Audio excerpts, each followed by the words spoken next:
The oldest ghost stories are not from movies or novels or internet threads. They are scratched into clay under the dust of ancient Mesopotamia. Imagine a city of mud brick walls and flickering oil lamps around 3000 BC. This is Sumer, the cradle of civilization. And the people here are already afraid of one thing more than anything else: the dead who refuse to stay dead. If you want to hear how real documented hauntings began at the start of civilization, stay with this story until the end. In Sumerian and Akkadian belief, every person had a part that survived death. When the body was buried, that spirit was supposed to travel down to the underworld, or Kala, through guarded gates. If the funeral rites were performed correctly, the spirit became just another shade, wandering in dust. They called this shade the Ekemu, or in Sumerian, the Gidding. But if something went wrong, that spirit did not stay below. It slipped back into the world of the living. For them, ghosts were not Halloween decorations. They were angry members of the household, denied their place and their offerings. There were three main ways to create a ghost. First, leave a body unburied. A corpse lying in the open, that the soul had no doorway to the underworld. Second, die violently or unjustly through murder or wrongful execution. Third, be forgotten. Even a properly buried ancestor could become dangerous if the family stopped feeding them. The living were expected to bring food, water, and beer to the dead in a ritual called the kispum. Those offerings were not just symbolic, they were spiritual fuel. Without them, the dead grew hungry. And hungry dead did not suffer quietly. One tablet describes a haunting as clearly as a modern case file. A man dies without proper burial. His Eshemu leaves his body, attempts to enter the underworld, but finds no welcome. During the day, he wanders in the land below, eating dust. At night, he returns to the home he once knew. At first, his family only feels a presence. Then they start to dream of him standing at the foot of their beds, silent, with dust in his hair. Soon afterward, they begin to fall ill. A line in the text says the ghost lays his hand on the living. That touch becomes fever, weight loss, a slow draining of energy. Priests and doctors cannot explain it. Only a ritual for the dead can. Not all ghosts had human shapes. Mesopotamians also believed in the Edemu, a kind of bodiless, parasitic spirit. An Edemu moved like a draft of cold air through cracks and doorways.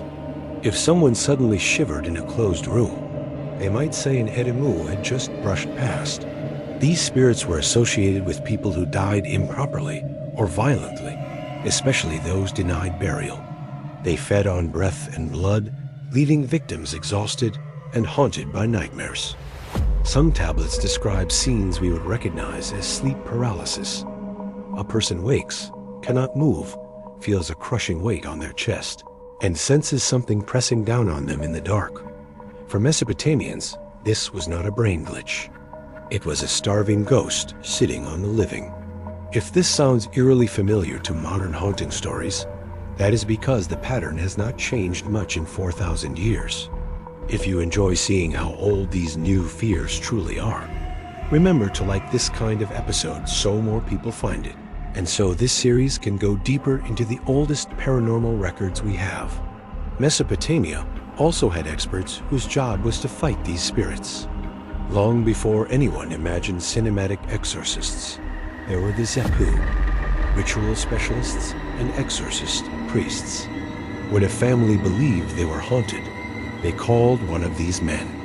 He would question the household, examine signs, and consult tablets to identify which ghost was responsible and why it was angry. A typical ritual might involve molding a small clay figurine to represent the ghost, placing offerings of food and drink, and reciting specific incantations. The figurine could then be buried or broken to symbolically send the spirit back to the underworld. The Azapu would also appeal to gods like Shamash, the sun god who saw everything and descended into the underworld each night, and Nergal, who ruled parts of the realm of the dead. Imagine a typical case. A man lives in a large house with an inner courtyard. At first, only the dogs sense something. They refuse to enter one room, staring at an empty corner and growling. Then strange noises begin. At night, with the city quiet, the man hears bare feet running on the roof, clay jars clinking when no one is near them, and doors creaking open by themselves. One night he finally sees it. A thin figure stands in a doorway. Its eyes are hollow, its hair hangs in dusty strands, and when its mouth opens, no sound comes. Shortly afterward, the man falls ill. The exorcist is called. After investigation, he announces that the ghost is an unburied traveler whose body lies outside the city walls. The authorities search, find bones and a few belongings, and the stranger receives a proper burial with offerings. After the ritual, the noises stop. There is no jump scare ending. The horror simply fades when the ghost gets what it is owed. Mesopotamian ghosts were not mindless monsters. They obeyed rules. A murdered person returns until justice is done. A neglected ancestor returns until offerings resume. A wrongly treated soul returns until its name is spoken again and its identity restored. Some sources suggest even kings were haunted by those they judged unfairly. Being powerful did not protect you from the dead. It made you responsible in ways you could not easily escape. In that sense, ghosts enforced a kind of divine or cosmic fairness when human courts failed. The Epic of Gilgamesh, the most famous Mesopotamian story, includes one of the earliest written ghost encounters. Gilgamesh loses his companion Enkidu and is shattered by grief. In later versions, he begs the gods to let Enkidu's spirit return, even briefly. The earth splits, and Enkidu's ghost rises like a wind, thin and insubstantial, but fully aware. He speaks with Gilgamesh and describes the underworld as a place where the dead eat dust and clay, sit in darkness, and wear feathers like birds. It is not a place of burning punishment, but of endless hunger and decay. The key detail is not the scenery. It is the movement. A dead man leaves the world below, appears before the living, and talks. That is a ghost story, written over 3,000 years ago. Another text, translated by modern scholars, reads like a haunting that begins as a family drama. A son complains that his household is cursed. Children die young. Business fails. Accidents multiply. The exorcist investigates and concludes that the ghost is the son's own father. The father died feeling cheated and dishonored, and the son did not perform the expected rites. The remedy is not a fight with the ghost. It is reconciliation. The ritual demands that the son publicly acknowledge his father, restore offerings, and speak a prayer admitting his mistakes. Only then can the father's ecumene calm down and return to the underworld. The message is simple.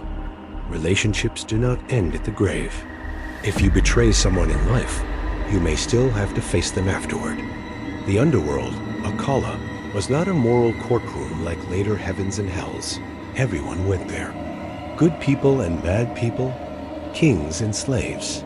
The main difference was memory. A shade whose family kept its tomb in good shape, brought offerings, and spoke its name had a slightly better experience. A forgotten shade starved and dried out. That starvation could turn into rage, sending the ghost back to disturb the living. When you hear modern beliefs that ghosts cling to places or people because of unfinished business, you are hearing an echo of something Mesopotamians already understood. Being erased can be worse than dying. Archaeologists have also found tablets full of incantations and rituals meant to deal with ghosts, witches, and other supernatural threats. Some are protective, meant to keep spirits out of homes with amulets and spoken formulas. Others are offensive, trying to bind a ghost and force it to act against an enemy. The spiritual world was not just feared, it was used. For people who lived when the world felt thinner, the boundary between haunted and weaponized was not always clear. A ghost could be a tormentor one day, and a hired thug from the underworld the next, depending on who commanded it. If you have watched this far, You have just walked through the first known haunted cities on Earth. You have seen how cold winds, bad dreams, and family guilt became proof that the dead were still around.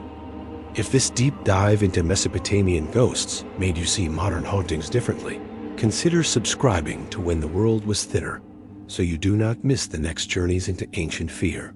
And when this video ends, let it lead you into the next episode, where the dead in Egypt do not just come back on their own. There, the living write letters to their ghosts and wait for an answer.